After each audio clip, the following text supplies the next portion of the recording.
Dieu nous diminue, nous vide pour mieux nous remplir.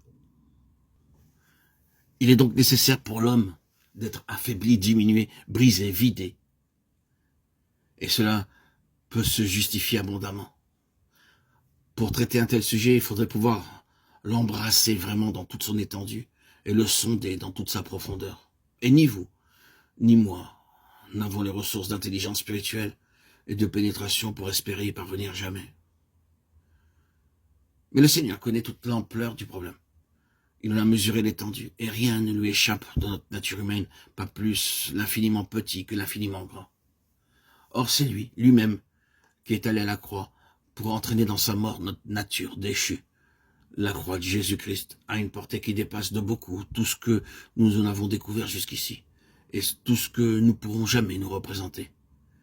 Les profondeurs de notre nature ont été vues à la croix, comme nous les avons jamais vues, et le problème qu'elle pose y a été tranché souverainement et pour toujours. Toutes ces forces subtiles qui nous trompent au point de se faire passer pour bonnes, Dieu les a vues dans leur brutale réalité.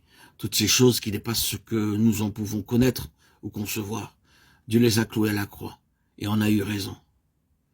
De la racine jusqu'au rameau, du centre à la circonférence, tout était mis à nu et a eu son compte réglé. Mais cette œuvre de fond doit, nous le savons, avoir une application pratique. Des preuves que dans ce domaine, la faiblesse est une nécessité divine.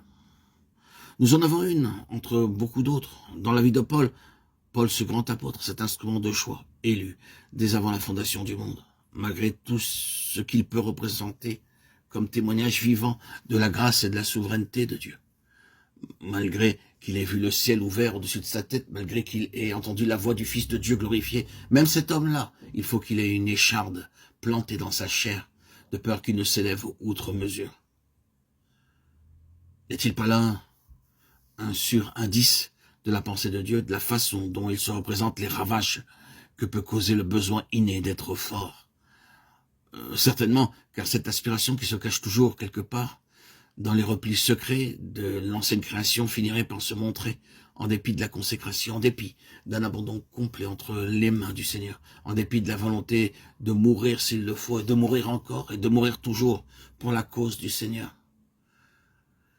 Fut-il jamais homme plus entièrement, plus radicalement consacré à Dieu que l'apôtre Paul, qui ne craindra pas de faire la preuve qu'il est prêt à mourir pour le Seigneur? Et cependant, même dans un homme comme celui-là, Dieu a repéré un danger, le danger du vieil homme. Ce fut une révélation pour Paul quand Dieu lui fit comprendre le pourquoi de cette écharde dans la chair. Le danger est si subtil.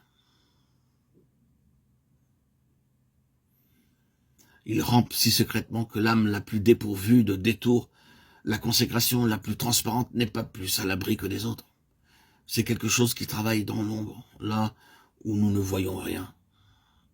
De là, pour Dieu, cette impérieuse nécessité de rendre la croix continuellement réelle et expérimentale dans notre vie, pour avoir raison de cet élément-là, pour nous briser, pour nous vider et nous faire parvenir à cet état de faiblesse et de dépendance consciente qui a un tel prix à ses yeux.